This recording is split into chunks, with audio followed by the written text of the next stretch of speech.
നമസ്കാരം, ഞാൻ ബേഷി അഭിലാഷ്. എല്ലാവർക്കും നടുമുറ്റം സ്റ്റോറീസിന്റെ ഒരു പുതിയ എപ്പിസോഡിലേക്ക് സ്വാഗതം. ഇന്ന് നമ്മളിവിടെ പരിചയപ്പെടുത്തുന്ന അദ്ദേഹം ശ്രീമതി ധന്യ അജിത്താണ്.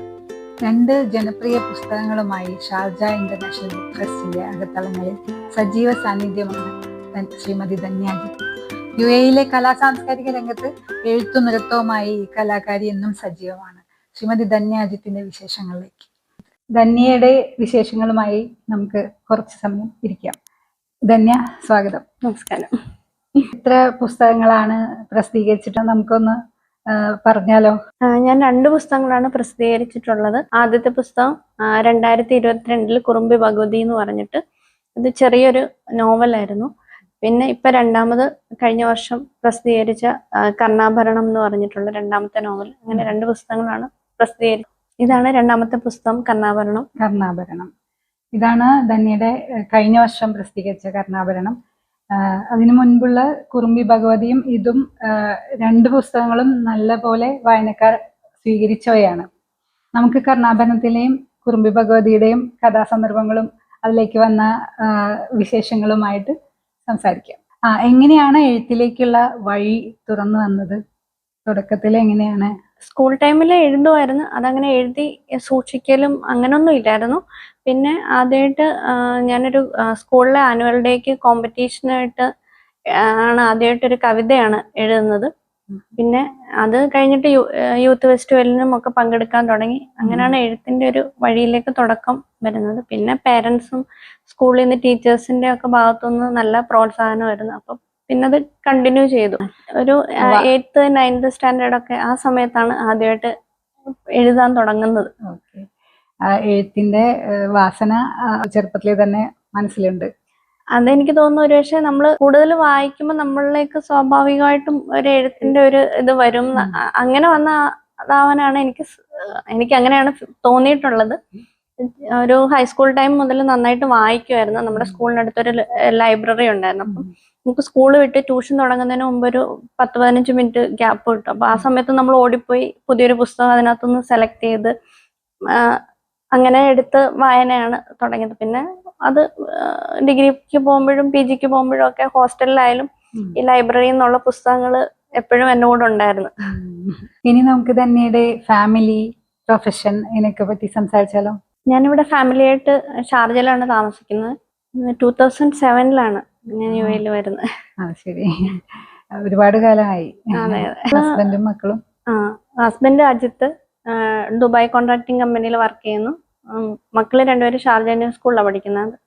മൂത്ത ആള് +2 ശ്രീനന്ദ, ഇളയ ആള് ഇപ്പൊ grade 3 ആയി വേദിക. കുറുമ്പി ഭഗവതിയെ പറ്റി, ആദ്യത്തെ പുസ്തകമായ കുറുമ്പി ഭഗവതിയെ പറ്റി കുറച്ച് സംസാരിക്കാം. അതൊരു നോൺ ലീനിയർ രീതിയിൽ എഴുതപ്പെട്ടാണെങ്കിലും ഒരുപാട് വായനക്കാരുടെ ഹൃദയങ്ങളിലേക്ക് എത്തിയെന്ന് പറഞ്ഞു, റിവ്യൂസ് വന്നു എന്ന് പറഞ്ഞു. അപ്പൊ അതിനെ പറ്റിയിട്ട് എന്താണ് പറയാനുള്ളത്? ആദ്യത്തെ നോവല് ഞാൻ പറഞ്ഞ കണക്ക് ഷാർജ മലയാളി കൂട്ടായ്മയുടെ ഒരു ഗ്രൂപ്പ് ബുക്കിലേക്ക് എഴുതിയ ഷോർട്ട് സ്റ്റോറി ആയിട്ട് തുടങ്ങിയ ഒരു കഥയാണ്. പിന്നീട് അത് വളർന്ന് അതൊരു നോവലായിട്ട് മാറുകയാണ് ഉണ്ടായത്. അതെ, ഒരു 2 ആഴ്ച കൊണ്ട് കംപ്ലീറ്റ് ചെയ്ത ഒരു പുസ്തകമാണത്. അതിനൊരു കറക്ഷനോ ഒന്നും വായിച്ചോ അങ്ങനെ ഒന്നും ചെയ്യാതെ തന്നെ അതൊരു പുസ്തകമായിട്ട് മാറുകയായിരുന്നു. അതിന്റെ സ്റ്റോറി കൊടുത്തപ്പം ഹരിതം പബ്ലിക്കേഷൻസ് ആണ് അത് ചെയ്തത്. അപ്പം പ്രതാപൻ രായിട്ട് പുള്ളിയാണ് പറഞ്ഞത് ഇതൊരു സെപ്പറേറ്റ് ഒരു ബുക്കായിട്ട് ചെയ്യാനുള്ള കണ്ടന്റ് ഉണ്ട്, നമുക്കത് ബുക്കായിട്ട് ചെയ്യാമെന്ന് പറഞ്ഞ് അങ്ങനെ അതൊരു പുസ്തകമായിട്ട് വരുമായിരുന്നു. നോൺ ലീനിയർ ആയിട്ട് എഴുതിയെന്ന് വെച്ച് കഴിഞ്ഞാൽ അതൊരു ആദ്യത്തെ ബുക്ക് ചെയ്തപ്പോൾ അങ്ങനെ എന്തെങ്കിലും ചെയ്യണം എന്നുള്ളൊരു തോന്നലുണ്ടായിരുന്നു. പക്ഷെ അത് എത്രത്തോളം പിന്നീട് അത് ചെയ്തു കഴിഞ്ഞപ്പോൾ വായനക്കാരിലേക്ക് അത് എത്രത്തോളം എത്തും, അതൊരു കൺഫ്യൂഷൻ ആവോ, സ്റ്റോറി ഒരു ഫ്ലാഷ് ബാക്കിന്റെ ഉള്ളിൽ മുന്നോട്ടും സ്റ്റോറി പോകുന്നുണ്ട്. പക്ഷെ അത് നമ്മൾ ഒരിക്കലും റീഡേഴ്സിനെ അണ്ടർ എസ്റ്റിമേറ്റ് ചെയ്യാൻ പാടില്ല. അത് നമ്മൾ ഞാൻ എങ്ങനെ കൺവേ ചെയ്യണമെന്ന് വിചാരിച്ചോ അതേപോലെ തന്നെ അത് വായിച്ചെടുക്കാനും അങ്ങനെയുള്ള നല്ല റിവ്യൂസ് വരാനും അത് എഴുതിയ രീതിയെ പറ്റിയൊക്കെ ആയാലും നല്ലൊരു റിവ്യൂ വരാനും സാഹചര്യം ഉണ്ടായതുകൊണ്ടാണ് നമ്മൾ 2ാമത്തെ ഒരു പുസ്തകത്തിലേക്ക് പോകാനുള്ള കാരണം തന്നെ ആദ്യ പുസ്തകത്തിന്റെ റിവ്യൂ ആണ്. പ്രേക്ഷകരെ ഹൃദയത്തോട് ചേർത്ത് വെച്ചല്ലേ? അതിന്റെ കഥാതന്തു എന്താണ്? അതിനെ പറ്റിയിട്ട് കുറുമ്പി ഭഗവതി എന്ന കുറുമ്പ എന്ന കഥാപാത്രവും കാര്യങ്ങളെ പറ്റിയിട്ടും എന്താണ്? അത് ചൈൽഡ്ഹുഡില് ബാല്യകാലത്ത് തുടങ്ങിയുള്ള ഒരു മിത്താണ് അല്ലെ? കുറുമ്പി ഭഗവതി എന്ന് പറയുന്ന കഥ ഞാൻ എഴുതി തുടങ്ങിയപ്പം അതൊരു ടീനേജറുടെ ഒരു ഫീൽ ഗുഡ് സ്റ്റോറി ആയിട്ട് എഴുതി തുടങ്ങിയ ഒരു കഥയാണ്. പക്ഷെ എൻ്റെ പുസ്തകങ്ങളെ പറ്റി പറയുമ്പോൾ എനിക്ക് പലപ്പോഴും തോന്നിയിട്ടുള്ളൊരു കാര്യം, എൻ്റെ പുസ്തകങ്ങൾ എൻ്റെ തലയ്ക്കുള്ളിലോ മനസ്സിനുള്ളിലോ അല്ല വർക്ക് ചെയ്യുന്നത്, എൻ്റെ കയ്യിലാണെന്ന് എനിക്ക് തോന്നാറുണ്ട്. കാരണം ഞാൻ അങ്ങനെ പ്ലാൻ ചെയ്ത് ഒരു സ്റ്റോറി കംപ്ലീറ്റ് ആയിട്ട് മൈൻഡിൽ വെച്ചിട്ട് അങ്ങനല്ല ഈ 2 പുസ്തകങ്ങളും വന്നിട്ടുള്ളത്. എഴുതി തുടങ്ങുമ്പോൾ കഥാപാത്രങ്ങൾ നമ്മളോട് എങ്ങനെ സംവദിക്കുന്നു അതിനനുസരിച്ച് സ്റ്റോറി ഡെവലപ്പായി പോവുകയാണ് എൻ്റെ എഴുത്തിൽ സംഭവിച്ചിട്ടുള്ളത്.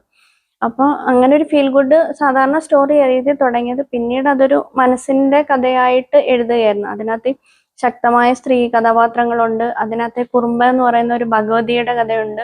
അത് എൻ്റെ വീടിനടുത്തൊരു കാവുണ്ട്, ഒരു ചെറിയ കാവ്. അവിടെ ആണെങ്കിൽ നമുക്ക് എന്തെങ്കിലും സാധനങ്ങൾ നഷ്ടപ്പെട്ട് കഴിഞ്ഞാൽ അവിടെ പാൽപ്പായസമോ നെയ്യപ്പോ ഒക്കെ നേർച്ച പറഞ്ഞു കഴിഞ്ഞാൽ സാധനം കിട്ടും തിരിച്ചു എന്നുള്ളൊരു വിശ്വാസമുള്ളൊരു കാവ്.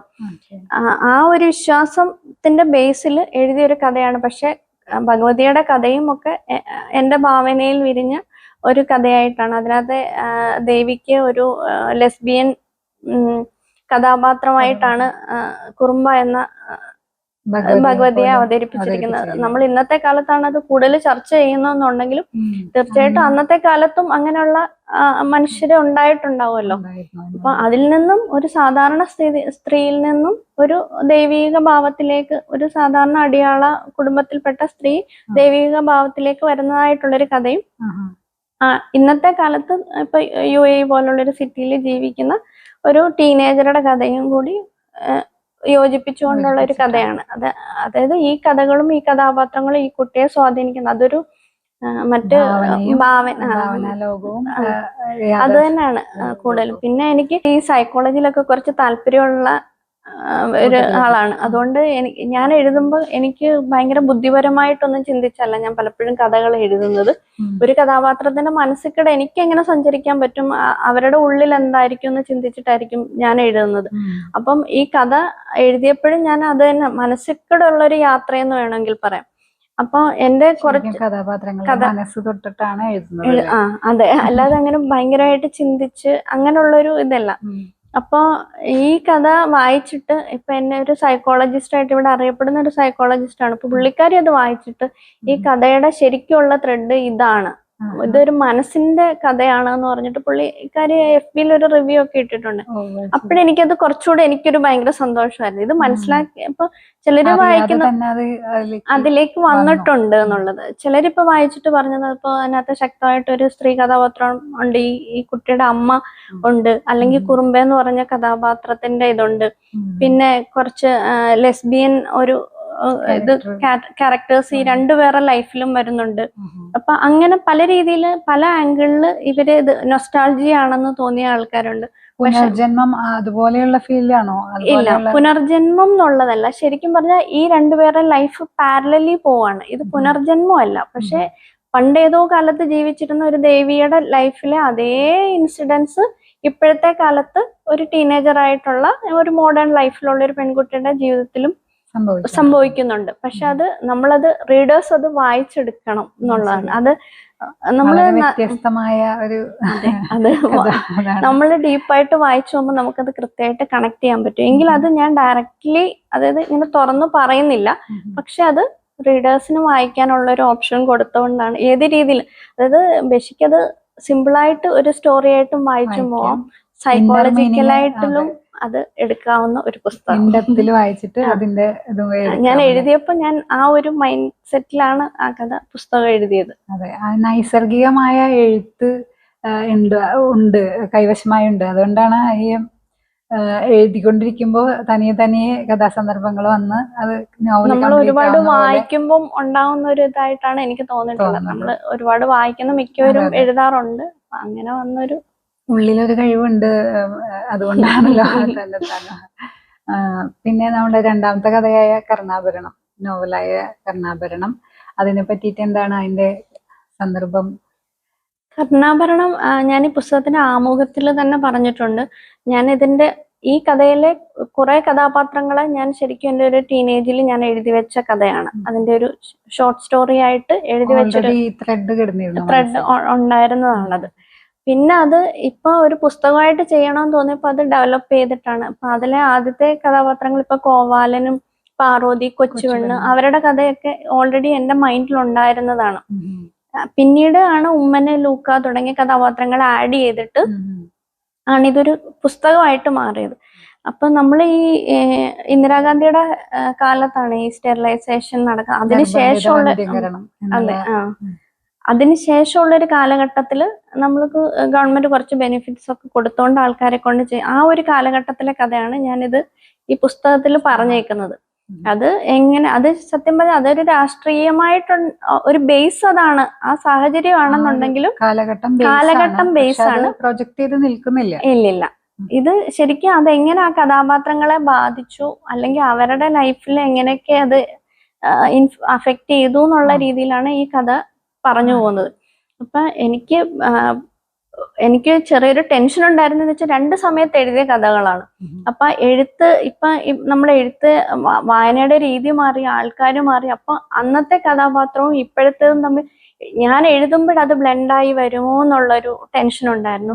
പിന്നെ വായനക്കാർക്ക് അത് ഏച്ചു കിട്ടിയതുപോലെ തോന്നുമോ, അങ്ങനെയൊക്കെയുള്ള ഒരുപാട് കൺഫ്യൂഷൻസ് ഉണ്ടായിരുന്നു എഴുതി തുടങ്ങി. പക്ഷെ അത് സ്വാഭാവികമായിട്ടും ആ കഥാപാത്രങ്ങളും. സത്യം പറഞ്ഞാൽ ഞാനിത് വായിക്കുന്നതിന് മുൻപ് എനിക്ക് ഇതിനെ പറ്റി നിർബന്ധിത വന്ധ്യംകരണം എന്നുള്ള തന്തു ഉണ്ട് എന്നുള്ളത് കൊണ്ട് ഞാനത് അങ്ങനെ ഒരു മുൻവിധിയോടുകൂടി സമീപിച്ചിട്ടുണ്ടെങ്കിൽ ഇതിനെ നമുക്ക് ഇത് ചെയ്യാൻ പറ്റില്ല. കുറച്ചും കൂടി ആക്സെപ്റ്റബിൾ ആയത് എനിക്ക് തോന്നുന്നത് ഞാനത് ഓരോ കഥാപാത്രങ്ങളിൽ കൂടെയും കയറി ഇറങ്ങി വായിച്ചതുകൊണ്ടാണെന്നാണ് എനിക്ക് തോന്നിയിട്ടുള്ളത്. ഒരു ബേസ് മാത്രമാണ് അത്, അതിനെ ഒരു ഇതായിട്ട് നമ്മൾ ചെയ്തിട്ടില്ല. ഇല്ലില്ല, അതില് രാഷ്ട്രീയമോ മറ്റുള്ള കാര്യങ്ങളും ഒന്നും വന്നിട്ടില്ല. സാഹചര്യം ഇത് മാത്രം. അത് ഞാൻ ആമുഖത്തിനകത്ത് അതാണ് കൃത്യമായിട്ട് എഴുതിയത്. ഈ ഞാൻ ശ്രമിച്ചിട്ടുള്ളത് ഈ കഥാപാത്രങ്ങളുടെ മനസ്സിലൂടെ കടന്നു പോകുക എന്നുള്ളത് മാത്രമാണെന്ന് ഞാൻ അതുകൊണ്ടാണ് പറഞ്ഞേക്കുന്നത്. തികച്ചും വ്യത്യസ്തമായ സാഹചര്യങ്ങളിലുള്ള കഥാപാത്രങ്ങൾ അവരുടെയൊക്കെ ജീവിതത്തിൽ ഈ ഒരു കാര്യം എങ്ങനെ വന്നു ഭവിച്ചു, അവരുടെ ഒരുപാട് രാഷ്ട്രീയ സാഹചര്യങ്ങള് സാഹചര്യങ്ങളിൽ വന്നു പോകുന്നുണ്ട് കഥയില്. അതെ, അത് വായിക്കുമ്പോൾ നമുക്ക് മനസ്സിലാവും ഓരോ കഥാപാത്രങ്ങളിലും ആ ഒരു എത്ര മാത്രം അതിനെ പറ്റിയുള്ള അതിന്റെ കാര്യം, അതായത് അവരുടെ ഭാവിയെ അത് എത്ര അഫക്ട് ചെയ്തു എന്നുള്ളത്. കർണാഭരണം എഴുതിയപ്പോൾ ഇതൊരു ബുക്ക് ആയിട്ട് ചെയ്യണമെന്ന് വന്നപ്പോൾ എനിക്ക് ആദ്യം തോന്നിയൊരു കൺഫ്യൂഷൻ എന്ന് വെച്ച് കഴിഞ്ഞാൽ ഇത് വളരെ പഴയ ഒരു ഇൻസിഡന്റ് ആണ്. അപ്പം ഇതിന്റെ സബ്ജക്ട് ഒരുപാട് പഴകി പോകുമോ, അല്ലെങ്കിൽ ഇന്നത്തെ കാലഘട്ടത്തിൽ അത് വായിക്കുന്നവർക്ക് എങ്ങനെ ആകും എന്നൊക്കെയുള്ള. പക്ഷെ എനിക്ക് അതിശയമായിട്ട് തോന്നിയൊരു കാര്യം എന്ന് വെച്ച് കഴിഞ്ഞാൽ ഈ പുസ്തകം വന്ന് ഈ സാഹചര്യത്തെ ബേസ് ചെയ്തിട്ടാണ് ഈ കഥ നടക്കുന്നതെന്ന് പറഞ്ഞപ്പോൾ എൻ്റെ പ്രായത്തിലുള്ളവരും അല്ലെങ്കിൽ എനിക്ക് കഴിഞ്ഞു വന്നവരും എനിക്ക് മുന്നേ ഉള്ളവർക്കും പലർക്കും ഈ ഇന്ത്യയിൽ നടന്ന സ്റ്റെറിലൈസേഷനെ പറ്റി, ആ സംഭവങ്ങളെ പറ്റി അറിയാത്ത ഒരുപാട് പേരുണ്ടായിരുന്നു. ഞാൻ മറിച്ച് ചിന്തിച്ചത് ഇത് എല്ലാവർക്കും അറിയാവുന്ന ഒരു കാര്യമായിരിക്കുമല്ലോ എന്ന്. പക്ഷെ അത് പലരും ഇങ്ങോട്ട് ചോദിച്ചു ഇങ്ങനൊക്കെ സംഭവിച്ചോ. അപ്പൊ ഞാൻ അതിന്റെ ഡീറ്റെയിൽസ് ഞാൻ പലരോടും എക്സ്പ്ലെയിൻ ചെയ്ത് കൊടുത്തിട്ടുണ്ട്. മുൻ തലമുറയില് തന്നെ ഒരുപാട് പേര് അതിനെപ്പറ്റി ബോധവാന്മാരായിരുന്നില്ല, അല്ലാത്തവരുണ്ടായിരുന്നു. അത് ഈ പുസ്തകം വന്നു കഴിഞ്ഞപ്പം അതും കുറെ പേര് ചോദിച്ചു ഇതിനെപ്പറ്റി. അതെ, ഈ കൊച്ചുപെണ്ണ്, കോവാലൻ, പാർവതി ഇവരൊക്കെ എങ്ങനെയാണ് മനസ്സിലേക്ക് വന്നത്? അവരുടെ കഥാപാത്രങ്ങളെ പറ്റി ഒന്ന് പറയാമോ? നമ്മൾ ഈ പണ്ട് കാലത്തുള്ള പലരെയും ഇങ്ങനെ കളിയാക്കി പറയത്തില്ല, ഒരു ബക്കറ്റ് മേടിച്ചതാണെന്നുള്ള ഒരു കളിയാക്കലുണ്ടല്ലോ. അപ്പൊ ആ കളിയാക്കൽ എന്താണെന്നുള്ള നമ്മൾ പലരോടും ചോദിക്കില്ല, അതെന്താണ് കാര്യം. അങ്ങനെ ചോദിച്ച് അറിഞ്ഞ് നമ്മൾ പിന്നെ നമ്മൾ അറിയാൻ ശ്രമിക്കുമല്ലോ, വായിച്ചും ചോദിച്ചും ഒക്കെ. അങ്ങനെയാണ് ഞാൻ ആ ഒരു സാഹചര്യത്തെ മനസ്സിലാക്കുന്നത്. പിന്നെ കഥാപാത്രങ്ങളെ നമ്മൾ എന്താ പറയുന്നത്, നമ്മുടെ ഭാവനയിലുള്ള ഒരു നാട്, നമ്മുടെ തീർച്ചയായിട്ടും ഞാൻ ജനിച്ചു വളർന്ന നാടിന്റെ സാഹചര്യങ്ങൾ എന്നെ എന്തോലും ഇൻഫ്ലുവൻസ്, അതിന്റെ ഒരു ഇൻഫ്ലുവൻസ് ഉണ്ടാവും. പക്ഷെ കഥയും കഥാപാത്രങ്ങളും പിന്നെ അതിലെ പേരുകളൊക്കെ എന്ന് വെച്ച് കഴിഞ്ഞാൽ എനിക്ക് താല്പര്യം, നമ്മൾ കേട്ടിട്ടുള്ള പേരുകളുണ്ട്. അപ്പൊ നമ്മൾ ആ കേട്ട അങ്ങനെ ഇൻട്രസ്റ്റിംഗ് ആയിട്ടുള്ളത് അല്ലെങ്കിൽ നമുക്ക് വ്യത്യസ്തമായിട്ട് തോന്നുന്ന പേരുകൾ അത് ഞാൻ കേട്ടിട്ടുള്ള പേരുകളിൽ നിന്നും സെലക്ട് ചെയ്ത് എടുത്തിട്ടുള്ള. എല്ലാ നാട്ടുമ്പുറങ്ങളിലും ഉണ്ടാവും ഒരു പാർവതിയും അതുപോലെയുള്ള നമ്മൾ കേട്ടറിഞ്ഞ കഥകളിൽ നിന്ന് അല്ലെ. പിന്നെ ഉമ്മനും ലൂക്കയും തമ്മിലുള്ള ചെറുപ്പം തുടങ്ങിയുള്ള സുഹൃത്ത് ബന്ധം, സഹോദര ബന്ധം പോലെയാണ് സുഹൃത്ത് ബന്ധം. അത് ഉമ്മനും ലൂക്ക എന്ന് പറഞ്ഞു കഴിഞ്ഞാൽ അതിനകത്ത് ഒരു കഥാപാത്രം ഉമ്മന്റെ, ലൂക്കയുടെ, യശോദ, ആ കഥാപാത്രങ്ങളൊക്കെ നമ്മുടെ ഭാവനയിൽ ഉണ്ടാക്കിയെടുത്ത കഥാപാത്രങ്ങളാണ്. ഇപ്പൊ നമ്മുടെ നാട്ടും ഇപ്പൊ ഈ കഥയിൽ ഇപ്പൊ വായിച്ചിട്ടുള്ളവരും ഞാനത് ചെയ്തിട്ടുള്ളൊരു കാര്യം എന്ന് വെച്ചാൽ അതിനകത്ത് ഇപ്പൊ സ്നേഹങ്ങൾക്കും പ്രണയങ്ങൾക്കും എല്ലാം ഒരു നെഗറ്റീവ് ഷെയ്ഡ് ഉണ്ട്, മനുഷ്യർക്ക് എല്ലാവർക്കും ഉണ്ടല്ലോ. പക്ഷെ ഈ കഥാപാത്രങ്ങളുടെ എല്ലാ നെഗറ്റീവ് ഷെയ്ഡിനുള്ളിലും ഇവരുടെ ഉള്ളിലെല്ലാം ഒരു നന്മയുണ്ട്, ഒരു സ്നേഹമുണ്ട്. അത് തന്നെയാണ് ഉമ്മന്റെയും ലൂക്കയുടെയും റിലേഷനിലും ഞാൻ കൊണ്ടുവന്നേക്കുന്നത്. കാരണം അവര് ഏറ്റവും മോശമായിട്ടുള്ള ജീവിതത്തിൽ കൂടെ കടന്നു പോകുന്ന ആൾക്കാരാണ്. പക്ഷെ അവർക്കിടയിൽ ഒരു ബോണ്ട് ഉണ്ട്. ഉമ്മനില്ലാതെ ലൂക്കയുടെ, നമ്മളൊരു പിക്ചറിൽ എല്ലാ ഫ്രെയിമിലുള്ള ആൾക്കാരെന്ന് പറയുന്ന കണക്ക് ഉമ്മന്റെ ലൈഫിൽ ലൂക്ക ഇല്ലാത്ത ഒരു ഫ്രെയിം പോലും ഇല്ല. ലൂക്കനെ നഷ്ടപ്പെട്ട് കഴിയുമ്പോഴാണ് അത് തിരിച്ചറിയുന്നത്. എന്റെ ജീവിതത്തിൽ ഇയാളില്ലാത്ത ഒരു ഓർമ്മകൾ പോലും ഇല്ല എന്നുള്ളത്. അപ്പൊ ആ ഒരു സ്നേഹം, എത്ര മോശപ്പെട്ട ആളായാലും ഒരു സ്നേഹം എന്നുള്ളത് തന്നെയാണ് എല്ലാ മനുഷ്യന്റെയും. അത് ഒരു വ്യക്തിയാവും പലരാവും, നമുക്ക് അത് വേണം. അതാണ് ഞാൻ ഈ ബോണ്ടിങ് എല്ലാ കഥാപാത്രങ്ങളിലും ഉണ്ടാവും. നമ്മൾ ഏത് നെഗറ്റീവ് ക്യാരക്ടറിനെ നോക്കിയാലും അവർക്കുള്ളിൽ ഒരു പോസിറ്റീവ് ഉണ്ടാവും. അത് എല്ലാ കഥാപാത്രങ്ങളിലും വേണമെന്ന് നമ്മൾ ശ്രമിക്കേണ്ടത്. വായിക്കുമ്പോൾ എനിക്കും ഫീൽ ചെയ്തു സെയിം തന്നെ. അതായത് ഏതൊരു കഥാപാത്രത്തിനെ എടുത്തു നോക്കിയാലും അതിലൊരു കഥ കളഞ്ഞൊരു സ്നേഹമുണ്ട്. അത് നമ്മുടെ പേഴ്സണൽ ലൈഫിലായാലും നമുക്കിപ്പോ സുഹൃത്തുക്കൾക്കിടയിലായാലും നമ്മുടെ ചുറ്റുപാടുമുള്ള എല്ലാവരുടെ ഇടയിൽ നമ്മൾ അത് കണ്ടുപിടിക്കാൻ ശ്രമിക്കും. ഉപാധികളില്ലാതെ അതവിടെ ഉണ്ടായിരിക്കും. പിന്നെ നമ്മളുടെ അതിന് അവസാനം, അതായത് ഏറ്റവും പുറം നാട്ടുകാരിയായിട്ട് വന്ന രുക്മിണി ടീച്ചറാണ് ഈ കഥയിലെ ലാസ്റ്റ് അവസാനത്തെ ഭാഗത്ത് നമുക്ക് ഒരു ക്ലൈമാക്സ് പ്രൊവൈഡ്. അതെങ്ങനെയാണത്? പുറമേക്കാരിയായ ഒരു ടീച്ചറുടെ കണ്ണിൽ കൂടെ ആ നാട്ടുകാരെ കാണുന്ന ഒരു വിധവും എല്ലാതും, ആ കഥ പറച്ചിന്റെ രീതിയും ഒക്കെ വളരെ മനസ്സലിക്കുന്ന വിധത്തിലാണ്. അതിനെപ്പറ്റി എന്താണ് ടീച്ചറിനെയും കഥാപാത്രത്തിനെ എങ്ങനെയാണ് ഇതിലേക്ക് കൊണ്ടുവന്നത്? ഇപ്പൊ രുക്മിണി ടീച്ചർ എന്ന് പറയുന്ന കഥാപാത്രം നമ്മളിപ്പോ ഈ നാട്ടുമ്പുറത്തുള്ള എല്ലാരെക്കാട്ടിലും വളരെ പെയിൻഫുൾ ആയിട്ടുള്ള ഒരു ജീവിത സാഹചര്യത്തിൽ നിന്ന് വരുന്ന ഒരു ടീച്ചറാണ്. അവര് ഈ പറയുന്ന കണക്ക് എല്ലാ കഥാപാത്രങ്ങളുടെയും മനസ്സ് കാണാൻ ശ്രമിക്കുന്ന ഒരു കഥാപാത്രമായിട്ടാണ് കാണിക്കുന്നത്. ഇവര് വരുമ്പോഴേ ചിന്തിക്കുന്നുണ്ട്, കോവാലൻ എന്തായിരിക്കും ചിന്തിച്ചത്, പാർവതിയുടെ മനസ്സിൽ എന്തായിരിക്കും, കൊച്ചുപെണ്ണ് എങ്ങനെയാണ് ഇതിനെ എടുത്തത് എന്നൊക്കെ ഇവര് കണ്ടിന്യൂസ് ആയിട്ട് ചിന്തിക്കുന്ന ഒരു കഥാപാത്രമാണത്. അതുകൊണ്ട് തന്നെ ഇപ്പൊ കോവാലിന്റെ കേസിലായാലും കോവാലനും ടീച്ചറും തമ്മിൽ ഡയറക്റ്റ് ഒരുപാട് കമ്മ്യൂണിക്കേഷനോ ഒന്നും കഥയിൽ പറയുന്നില്ല. പക്ഷെ കോവാലിനെ സംബന്ധിച്ചിടത്തോളം വർഷങ്ങൾക്ക് ശേഷം ടീച്ചറിനെ കാണുമ്പോൾ അയാൾ ആദ്യം ചോദിക്കുന്ന ഒരു കാര്യം, എന്റെ മണിച്ചിയെ ഈ കയ്യിലോട്ടല്ലേ ആദ്യം സ്വീകരിച്ചത്. കാരണം അവിടെ ഒരു കണക്ഷൻ വരുവാണ്. അയാളെ സംബന്ധിച്ചിടത്തോളം അതാണ് ഏറ്റവും വലിയ, മകളെ ഏറ്റുവാങ്ങിയത് രുക്മിണി ടീച്ചറിന്റെ കയ്യിലോട്ടാണ്. അപ്പൊ ടീച്ചറെ സംബന്ധിച്ചിടത്തോളം ഉണ്ട്, ടീച്ചർ മനസ്സിലേക്ക് സഞ്ചരിക്കുന്ന ഒരു സ്ത്രീയാണ്. ഇയാളെ സംബന്ധിച്ചിടത്തോളം ഇങ്ങനൊരു ഇതുണ്ട്. അപ്പൊ ക്ലൈമാക്സിൽ കോവാലിനെ സംബന്ധിച്ചിടത്തോളം മനസ്സ് തുറന്ന് സംസാരിക്കും. ബാക്കി എല്ലാവരുടെ മുന്നിൽ അയാൾ ഒരു നെഗറ്റീവ് ക്യാരക്ടറായിട്ട് നിൽക്കുകയാണ്. അപ്പൊ അയാളെ സംബന്ധിച്ചിടത്തോളം അയാൾക്ക് മൈൻഡിനൊരു റിലീസ് വേണം. എന്നാലേ അയാൾക്ക് എന്ത് പറയുന്നത്, നിത്യമായ ശാന്തിയിലേക്കൊരു തിരിച്ചുപോക്കുള്ളൂ ഇനി അയാൾക്ക്. അപ്പൊ അതിനുള്ളൊരു കഥാപാത്രമായിട്ടാണ് രുക്മിണി ടീച്ചർ അവിടെ വരുന്നത്. അതേ സമയം തന്നെ ഉമ്മനും മനസ്സമാധാനം കിട്ടുന്ന ഒരു ഇതും കൂടി ക്ലൈമാക്സ് ആയിട്ട് വെച്ചിട്ടുണ്ടായിരുന്നു. ഉമ്മന് സത്യസന്ധമായ ഒരു അറിവല്ല കിട്ടുന്നെന്നുണ്ടെങ്കിലും നമുക്ക് വേണ്ടത് എക്സ്ട്രീമായിട്ടുള്ള, നമ്മളെ ആഗ്രഹിക്കുന്ന എന്താണ്, സമാധാനമാണ്. അപ്പൊ കഥയുടെ ഒരു സത്യമല്ലാത്തൊരു ഭാഗം അറിഞ്ഞിട്ടാണെങ്കിലും അയാൾക്ക് കിട്ടുന്നത് സമാധാനമാണ്. അയാള് പരിപൂർണമായ സന്തോഷത്തോടു കൂടിയാണ് ആ കുന്നിറങ്ങി തിരിച്ചു പോകുന്നത്. അപ്പം അങ്ങനൊരു, കാരണം ജീവിതം മുഴുവൻ അയാൾക്കൊരു ടെൻഷനിലൂടെ കടന്നു പോകുന്ന കഥാപാത്രമാണ്. അപ്പൊ അയാൾക്ക് അങ്ങനെ ഒരു റിലീസ് കൊടുക്കണം എന്നുള്ളതും ക്ലൈമാക്സ് സത്യത്തില് അവസാനമാണ് തീരുമാനിച്ചത്. എന്നാലും അങ്ങനൊരു ഇത് വേണമെന്നുണ്ടായിരുന്നില്ല. കൃത്യമായ ഫ്രെയിം വർക്ക് ഇല്ലാതെ കഥാപാത്രങ്ങളെ ആദ്യമേ തീരുമാനിച്ചു വെക്കാതെ എഴുതുന്നതാണ് എന്ന് വിശ്വസിക്കാൻ പറ്റില്ല. അതുപോലെയാണ് എല്ലാതും തമ്മിൽ ഇന്റർ കണക്റ്റഡ് ആണ്.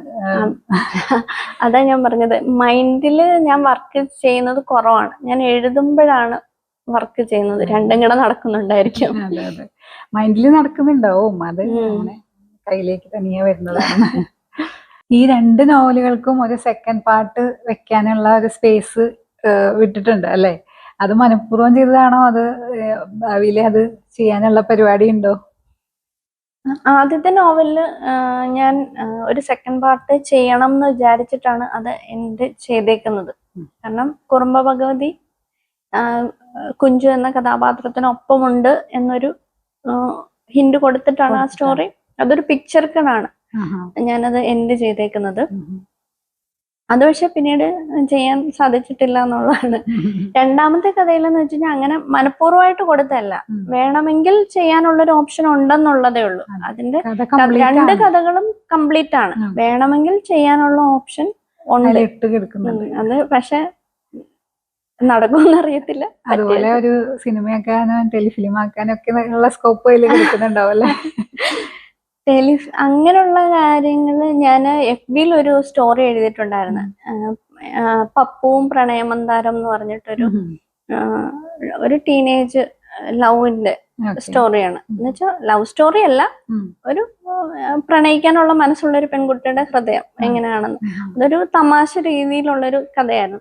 അപ്പൊ അത് വായിച്ചിട്ട് ഇത് ഉണക്ക് ഇങ്ങനെ ഒരു ചോദ്യങ്ങൾ വന്നിട്ടുണ്ട്, ഇങ്ങനെ ഷോർട്ട് ഫിലിം ആയിട്ട് ചെയ്യുന്നുണ്ടോ, നമുക്ക് ചെയ്യാൻ പറ്റുമോ എന്ന് പറഞ്ഞിട്ട്. പക്ഷെ അന്നൊന്നും അതിനെപ്പറ്റി ചിന്തിക്കാനുള്ളൊരു ഇതിലല്ലായിരുന്നു. അതുകൊണ്ട് അത് ഇതുവരെ അങ്ങനെ ചിന്തിച്ചിട്ടില്ല എന്നുള്ളതാണ് സത്യം. എഴുത്ത് കൂടാതെ പിന്നെ വേറെന്തൊക്കെയാണ് ഹോബികൾ? നർത്തകിയാണെന്ന് എനിക്കറിയാം, അതിന്റെ വിശേഷങ്ങൾ.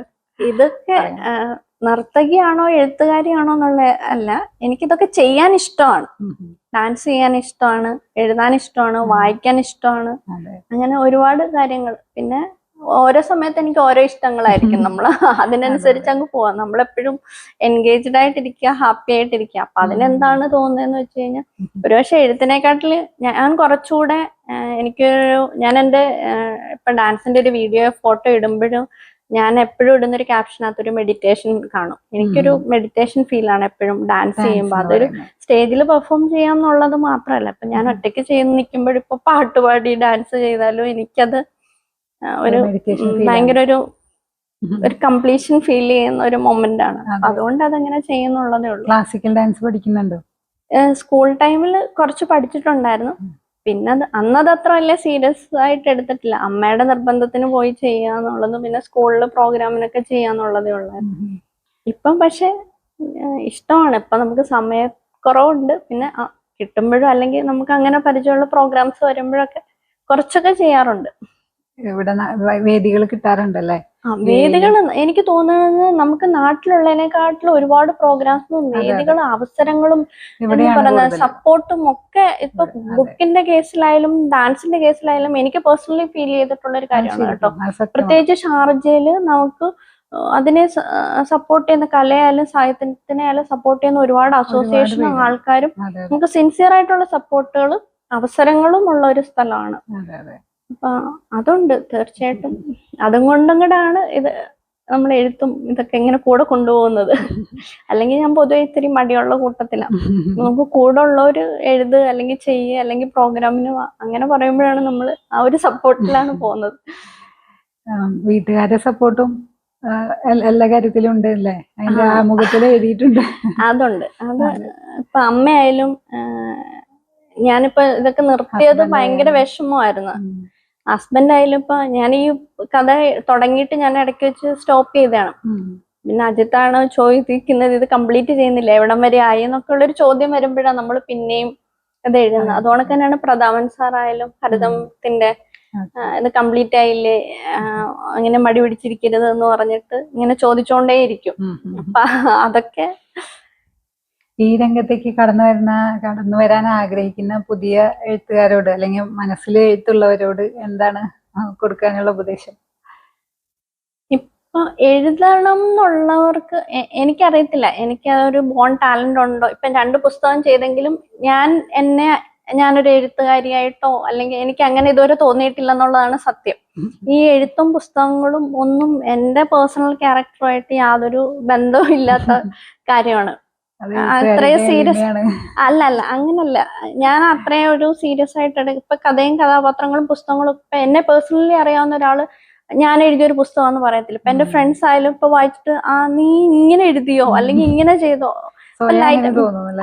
ഞാൻ ഈ കഥാപാത്രങ്ങളുമായിട്ടും എഴുത്തിന്റെ ശൈലിയായിട്ടും ഒന്നും ബന്ധമില്ലാത്തൊരു ക്യാരക്ടറാണ് എൻ്റെ എന്നാണ് എനിക്ക് തോന്നിയിട്ടുള്ളത്. എഴുത്ത് എന്ന് പറയുന്നത് നമുക്ക് സന്തോഷം കിട്ടുന്ന കാര്യങ്ങൾ ചെയ്യാൻ നമ്മൾ സമയം കണ്ടെത്തും. ഇപ്പൊ ഞാൻ വർക്കിംഗ് ആണ് ഇവിടെ ഒരു ഷാർജ കോസ്മെറ്റിക്, ഞാൻ പറഞ്ഞില്ല, ഒരു കമ്പനിയിൽ പ്രൊക്യൂർമെന്റിൽ വർക്ക് ചെയ്തുകൊണ്ടിരിക്കുകയാണ്.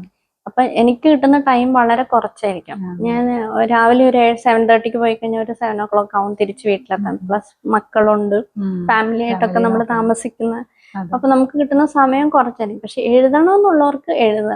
പിന്നെ വേറൊരു ഇതെന്ന് വെച്ച് കഴിഞ്ഞാൽ എൻ്റെ ഈ 2 പുസ്തകത്തിലും ഞാൻ ശ്രദ്ധിച്ചിട്ടുള്ളൊരു കാര്യം എന്ന് വെച്ചാൽ ഞാൻ പറയുന്ന വാക്കുകളും ഇപ്പൊ എനിക്ക് പേഴ്സണലി തോന്നിയിട്ടുള്ളൊരു ബുദ്ധിമുട്ട് ആദ്യം എന്തായിരുന്നറിയോ, ചില കഥാപാത്രങ്ങൾ ഉപയോഗിക്കുന്ന വാക്കുകൾ, അവരുടെ ശൈലി ഒന്നും ഞാൻ പേഴ്സണലി യൂസ് ചെയ്യാത്ത വാക്കാണെങ്കിൽ എനിക്കത് ഒരാളിപ്പോ മോശം വാക്ക് ഉപയോഗിക്കുമ്പോൾ എനിക്കത് എഴുതാൻ പറ്റത്തില്ല.